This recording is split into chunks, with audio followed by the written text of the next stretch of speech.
Don't touch my mom, that scream. It never really leaves you. It's like a permanent fracture in my memory. A sharp, shattering echo from the throat of my 9-year-old son. That sound, Ethan's voice, is what ripped a normal Tuesday afternoon to shreds outside a Kroger grocery store in Richmond, Virginia. It still rings in my ears. Even now. Sometimes, when the house is quiet and the world outside has gone to sleep, I can still hear it. It's the sound of innocence breaking. The sound of a child being forced to learn the ugly truth that sometimes the people in uniform who are supposed to protect you are the very monsters you warn them about. It all started, as most disasters do, with the mundane, a sunny day, a shopping list, and the promise of spaghetti for dinner. 3 hours before that scream, I was just a mum. A mum trying to cram an oversized box of cereal into an already stuffed paper bag, while my son, my Ethan, chatted on about some Minecraft character he'd just created. The air smelled of hot asphalt and the sweet, green scent of freshly cut suburban lawns. My life, after 12 years in a world that was anything but, had finally found the peace I'd craved, a predictable, almost boring peace. "Mum, are you even listening?" Ethan asked, tugging on the sleeve of my old t-shirt. I smiled, pushing a stray strand of hair from my face. "I'm listening, sweetie. Diamond Steve needs a new sword." Got it. We got to our old Honda CR-V, our trusty fortress of suburban life. I set the groceries down to dig for my keys in my purse. I rummaged through the usual mom debris. Tissues, a few stray gummy bears, a pen with no cap, no keys, a familiar, cold dread trickled down my spine.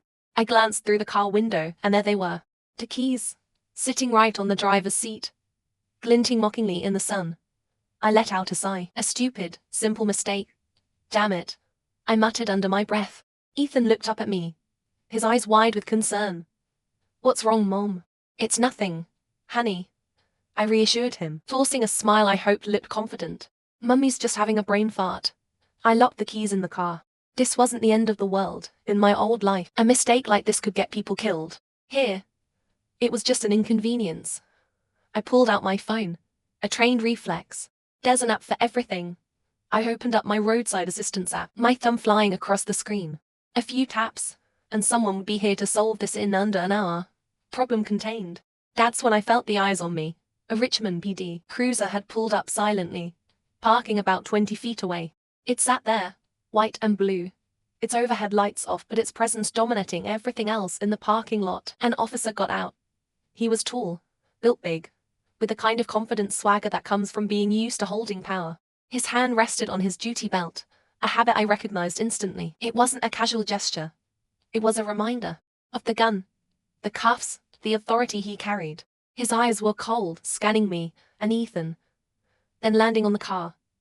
For a split second, my old instincts flared to life. I wasn't Rachel Monroe, single mom. I was Agent Monroe, FBI. I was analyzing, assessing the threat. Who is he? What does he want? He's tense. Shoulders are tight, jaw is clenched. He approached, the sound of his boots on the pavement the only thing breaking the silence. "Is there a problem here, ma'am?" His voice was flat, devoid of any warmth. I kept my own voice calm and polite.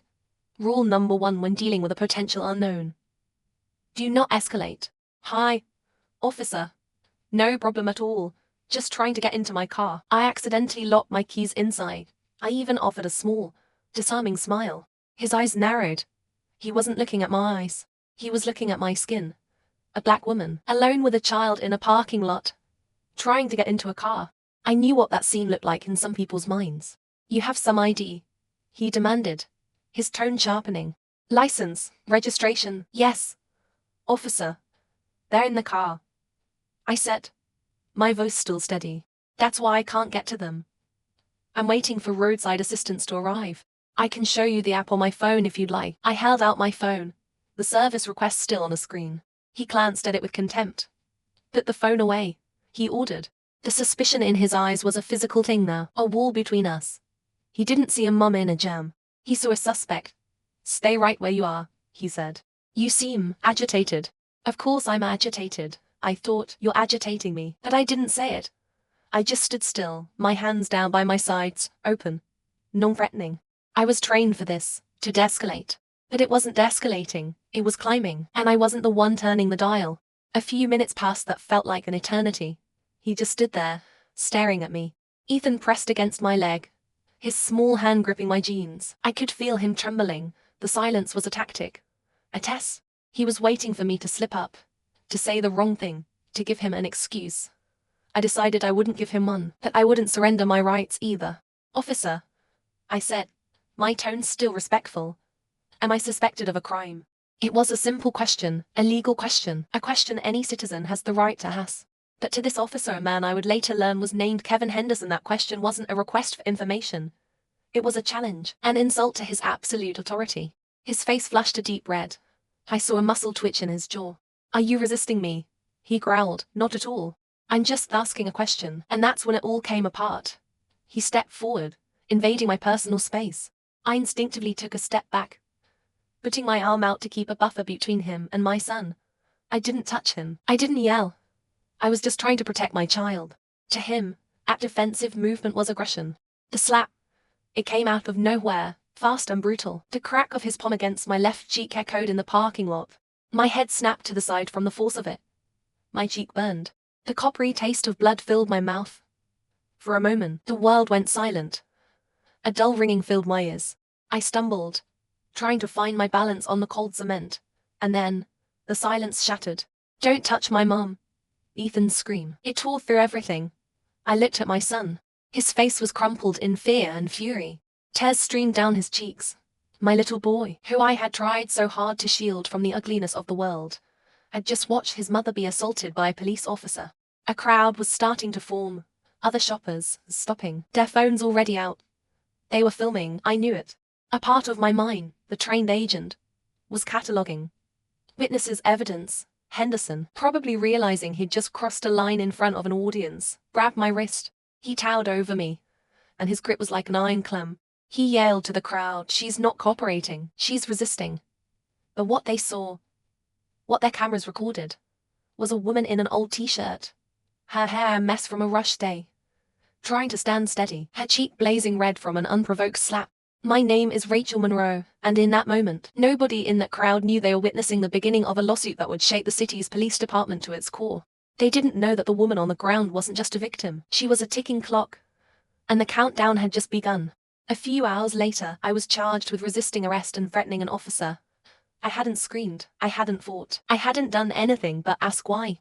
When they cuffed me in front of my son, I didn't cry. I didn't beg. I looked Henderson dead in the eye, and I memorized every detail of his face. I looked at Ethan and I tried to send him a silent message. "I'm okay. I will fix this." I didn't tell them who I really was, either. Not yet. Because Rachel Monroe had a very good reason to wait. And when I stood in court a few days later, in a modest blue blouse and an unblinking gaze, I was no longer the woman who was bullied in a parking lot. I was a former FBI agent with 12 years of experience in internal affairs. I had spent my career hunting men just like Henderson. Men who abuse their badge, who believe they are the law, and he had just made a fatal mistake. He had picked the wrong target. He had slapped me in front of my son, and he was going to answer for it. Not just to me, but to every single person he had ever bullied into silence. The game was on, and I was the one writing the rules. The Henrico County courtroom smelled of old polished wood, paper, and a low-grade, institutional fear. It was a smell I was all too familiar with. Just never from this side of the defendant's table. I sat with my back ramrod straight, my hands folded in my lap. Daniel, my attorney, sat beside me. He was an old friend, one of the few people from my previous life I'd kept. He had a cool head and a righteous heart, a rare combination in his line of work. "Ready?" he asked quietly. I nodded, always. Across the aisle, the prosecutor, a woman named Veronica, looked smug. She had a simple case. A cop's word against a jobless black woman. Statistically, it was a slam dunk. She had no idea what she was walking into. Henderson sat behind her in his crisp uniform. He avoided my gaze. Good. His arrogance had given way to a sliver of anxiety. He should be anxious. Daniel rose, his voice calm but firm, filling the quiet room. "Your Honor, the defense has a critical piece of evidence we would like to present a video from an uninvolved witness, which captures a significant portion of the incident in question." The room went still. I saw Veronica flinch. This was not in her script. She shot to her feet. "Objection. This video hasn't been authenticated. We can't admit some blurry, unvetted clip from social media as evidence." Daniel remained perfectly calm. He didn't look at her. He addressed Judge Merrick directly. Your Honor, the source is perfectly clear. The video was taken by Ms. Sarah Lynn, an employee at the nail salon adjacent to the Kroger. She is available to testify if needed. And the original, an edited clip, was provided directly to the defense, and we are prepared to submit it to the court now. Judge Merrick, an older man with a weathered face but sharp, intelligent eyes, considered this for a few seconds. He stared at Daniel, then at Veronica, then at me. Finally, he gave a decisive nod. Play the video. Counselor. A collective, quiet sigh of relief went through the gallery. The projector whirred to life, and a large screen was pulled down. The courtroom lights dimmed. The image flickered on. It wasn't a Hollywood production. It was shaky, sometimes out of focus, the harsh afternoon sun blowing out part of the frame. But the audio was horrifyingly clear. The first thing you heard was my son's voice. Don't touch my mom. That scream, echoing in the solemn space of the courtroom, sounded even more painful than it had in person. I clenched my fists under the table. Then, the image of me appeared. I'm backing away, my hands held up defensively. Henderson enters the frame, his face a mask of rage. He closes the distance aggressively. And then, crack, the sound of the slap. It was obscene, unmistakable. The entire courtroom seemed to inhale at once. I saw several jurors physically flinch. One woman brought her hand to her mouth. The video showed me stumbling, and you could hear Ethan's gut-wrenching sobs. But that wasn't all. The video kept rolling. And then came the sentence. The one Henderson must have thought no one would ever hear. Women like you need to learn when to shut up. Henderson's voice, clear, cold, and dripping with venom. If the room was silent before, it was dead now. The air was thick. You could have heard a pin drop. That sentence hung in the air, exposing the raw, ugly truth of what had happened. This wasn't about law enforcement. This was about power, control, and misogyny. Judge Merrick slammed his gavel. Order. I will have order in my court. I glanced at Veronica. Her smugness was gone, replaced by confusion and a hint of panic. She was losing, and she knew it. Daniel looked over at me. I held his gaze, my expression calm, focused. The clip didn't surprise me. I was there. I lived it. But to see it played back for the world, it was a form of validation. A painful, necessary validation. Daniel turned to the jury, his voice now resonating with power. Ladies and gentlemen of the jury, that is the unvarnished truth. No edits, no cuts. There was no resistance. There were no threats from my client. There was only a mother asking a legitimate question about why she was being treated like a criminal. And what was the officer's response? Violence, vile, abusive language, a disgusting and blatant abuse of power. Veronica tried to counter, but her voice was weak, unconvincing. The clip, it's incomplete. We can't determine what happened before or after that moment. Daniel seized the opening immediately. He was like a shark that smelled blood in the water. The prosecutor is right. The clip is incomplete. And that is precisely why, Your Honor, I would like to call the defendant, Ms. Rachel Monroe, to the stand, so she can tell us the entire story, with no cuts and no details left out. It was time. I stood, feeling the weight of every eye in the room on me. I walked slowly, deliberately, to the witness stand. Each step was an affirmation. I was not a victim seeking pity. I was a witness, and I was here to testify to the truth. I placed my hand on the Bible and swore the oath. And that's exactly what I intended to deliver. Daniel began his questioning. Ms. Monroe, did you at any time threaten Officer Henderson? No, I said, my voice clear and steady. Did you assault, or attempt to assault him? No. Then please, tell the court, in your own words, what exactly happened in the parking lot of that Kroger on that afternoon. I took a deep breath. I didn't look at Henderson. I didn't look at Veronica. I looked directly at the members of the jury. I needed them to see the sincerity in my eyes. I had just finished grocery shopping with my son. I began. I realized I'd locked my keys in the car. I pulled out my phone to call for roadside assistance. I even offered to show Officer Henderson the app to prove it. He asked what I was doing. I explained politely. He demanded my ID. I told him it was in the car, and I couldn't get it. He didn't believe me. He accused me of putting on a show. I paused, letting the words sink in. When I asked him why I was being asked for my papers, when I clearly wasn't breaking any law, he went silent, and then he slapped me. My son saw the entire thing. He screamed. I swallowed the lump forming in my throat. The hardest part was next, and then he looked directly at my crying 9-year-old son. And he said, women like your mother need to be taught a lesson. A new kind of silence fell over the courtroom. It was heavy with shock and disgust. Daniel moved closer, his voice soft but resonant. Ms. Monroe, why, after being wrongfully detained, assaulted, and humiliated in front of your child, were you able to remain so incredibly calm? This was the question. The moment we had planned for. I allowed a small, wry smile to touch my lips. The first smile of the trial. It wasn't a smile of relief. It was a warning. Because, counselor, I have seen far worse. I have worked in places where one mistake can get your entire team killed. I was trained to never let emotion override reason, especially when facing a threat. Veronica, unable to help herself, jumped to her feet. What do you mean? Where did you work? I turned my gaze from her to the judge. From my jacket pocket, I produced a prepared, laminated copy of my credentials. I placed it gently on the witness stand. My name is Rachel Monroe, and for 12 years, I was a special agent for the Federal Bureau of Investigation. I served in the Internal Affairs Division, Washington, D.C. field office. I took an early retirement 2 years ago because I wanted to spend more time with my son. The reaction was like a shockwave. A gasp from the gallery. A man muttered, FBI. A reporter scribbled furiously. I looked toward my son. Ethan, sitting with his aunt in the back, was on his feet, his eyes wide with a mixture of shock, awe, and pride. Daniel had to gently tap the table to get the judge's attention, who looked as stunned as anyone. Judge Merrick said nothing. He just nodded slowly, and for the first time, I saw a glint of profound respect in his eyes. The bomb had been dropped. Veronica looked like she'd been struck by lightning. Ms. Monroe, the fact that you used to be an agent doesn't change the events of that day, she stammered. I looked her dead in the eye. No, I said. It doesn't change the facts, it reinforces them. It gave me the ability to recognize, with professional certainty, when an officer is abusing their power. It gave me the composure not to escalate a dangerous situation, and it gave me the knowledge of exactly what to do next. I investigated men exactly like Officer Henderson for years. I know how they think. I know how they operate. And I know how to stop them. Daniel stepped forward to deliver the kill shot.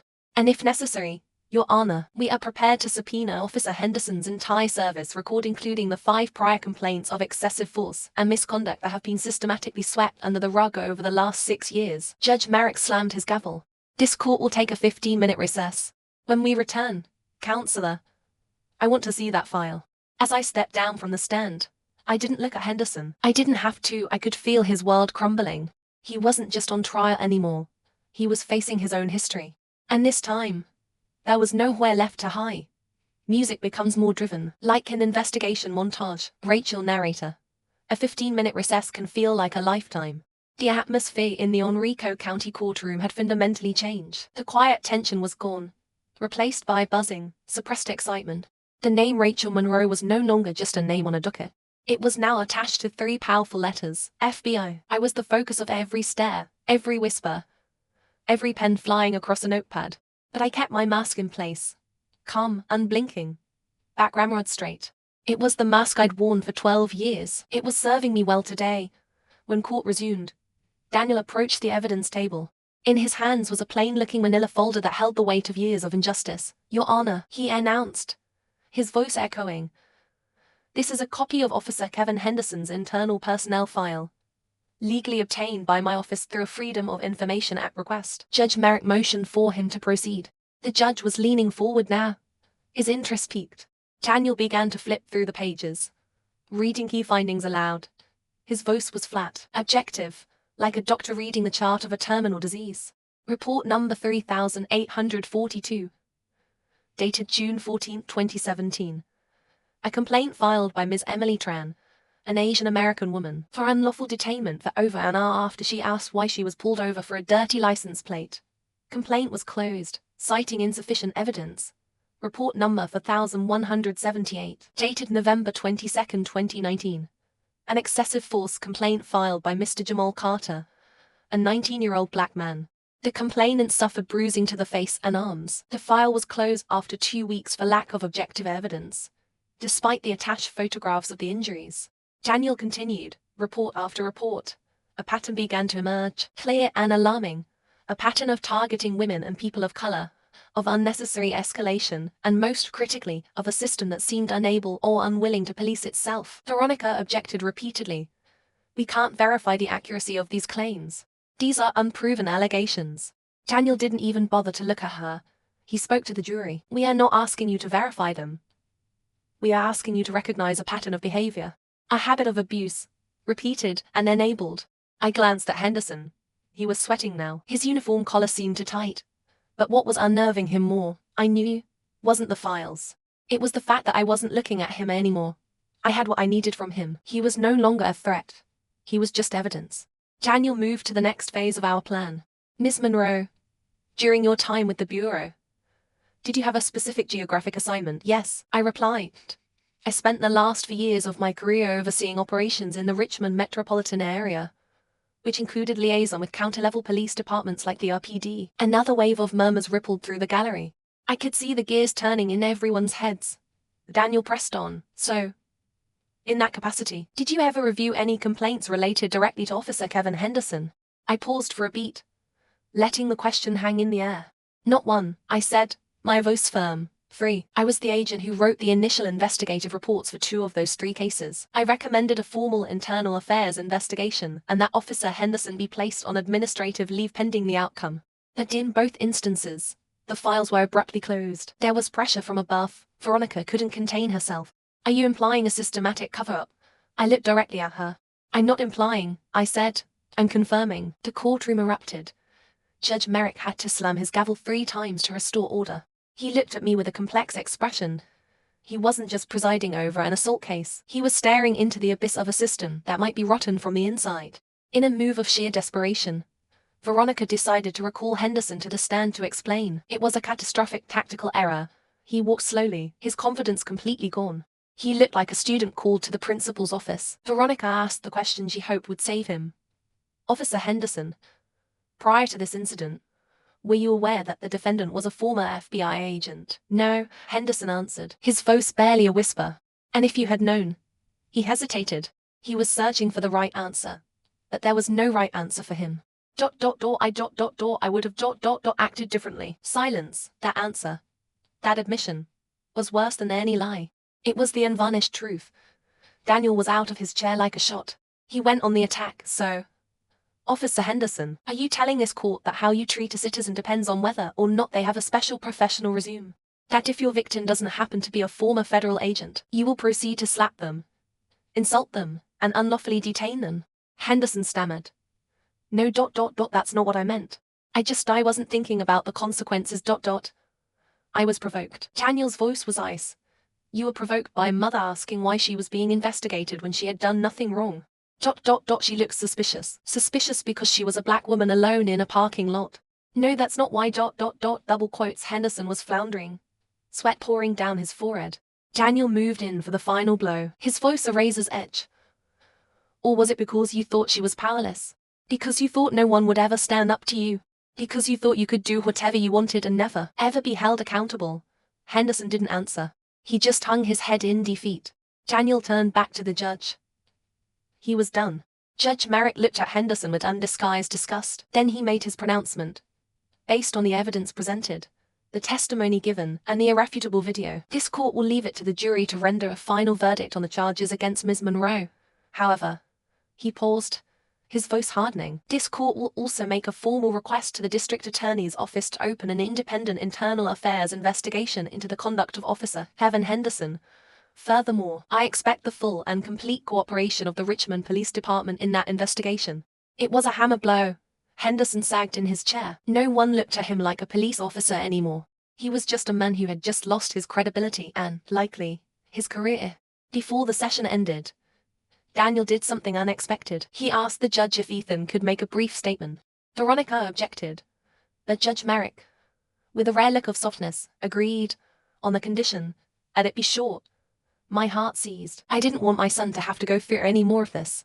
But Daniel had whispered to me, this is necessary. Not for the case, for him. Ethan walked up, his small hands trembling as he gripped the oversized witness stand. He looked at me, and I nodded, trying to pour all my strength into him. He cleared his throat, his young voice carrying in the silent room. My name is Ethan. I don't know a lot about courts or laws.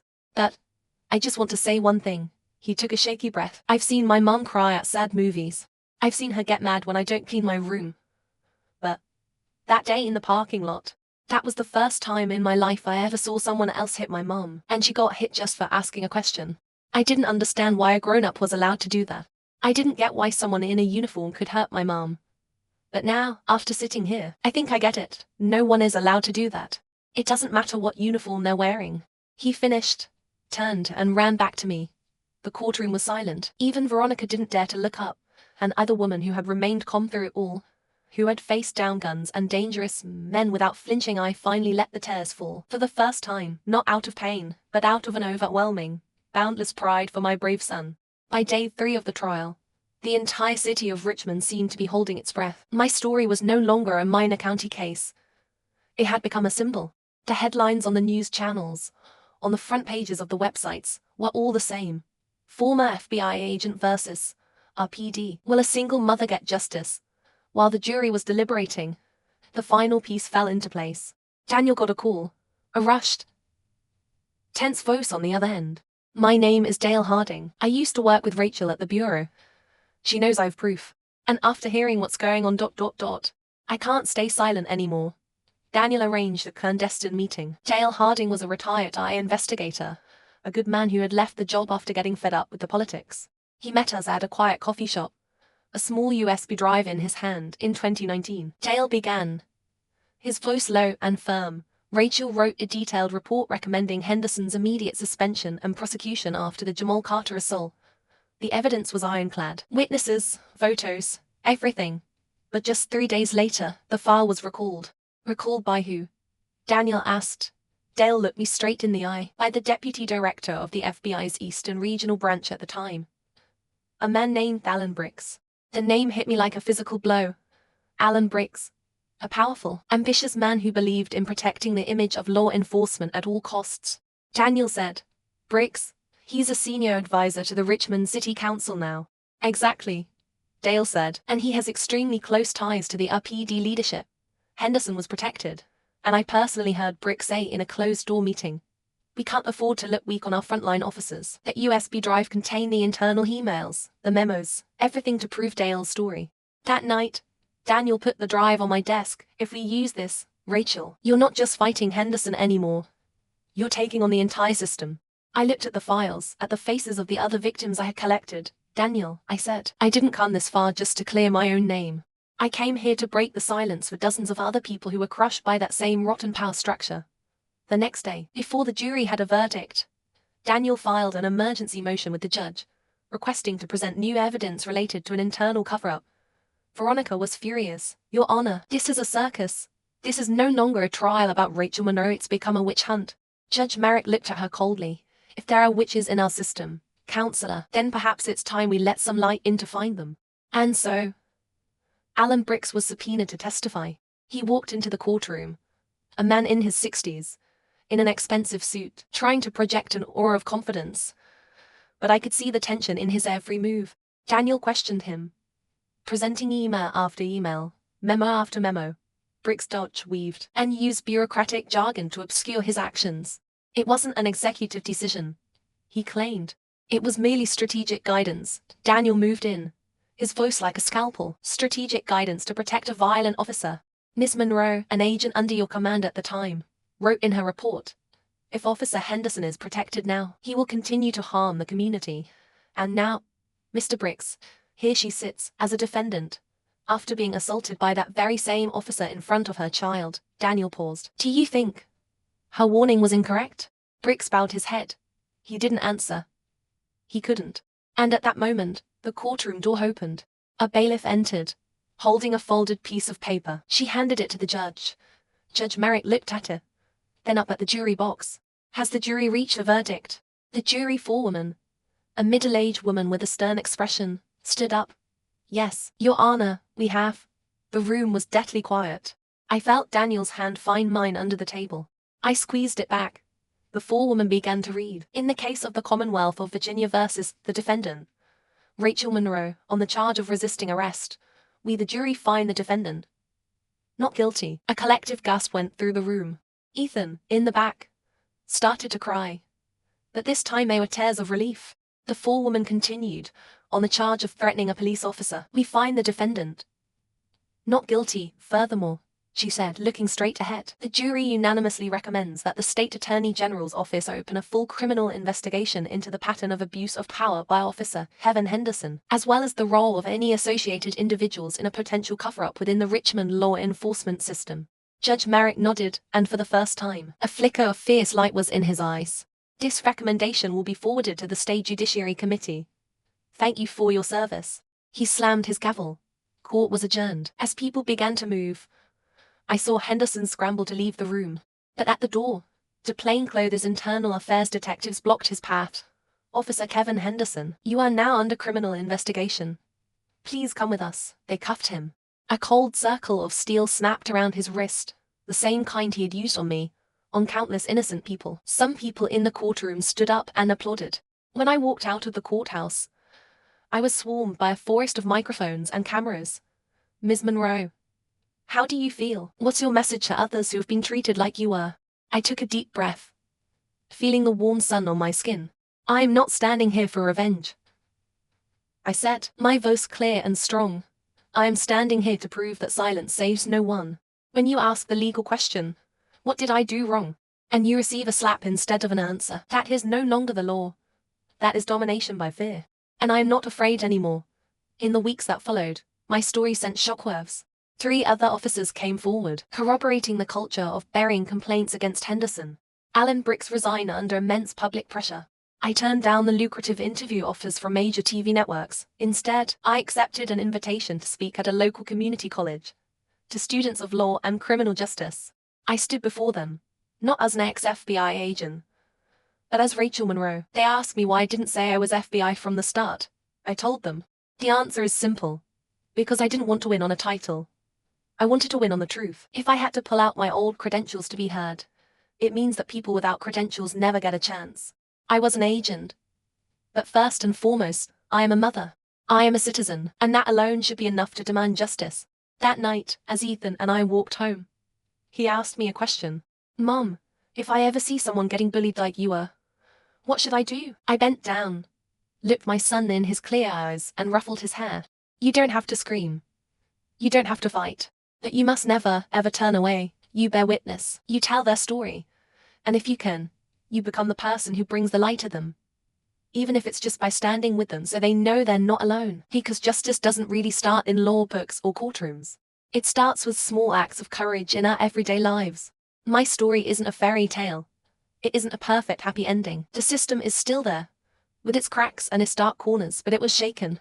A little bit of light got in, and sometimes, a little bit of light is all you need to start chasing away the darkness.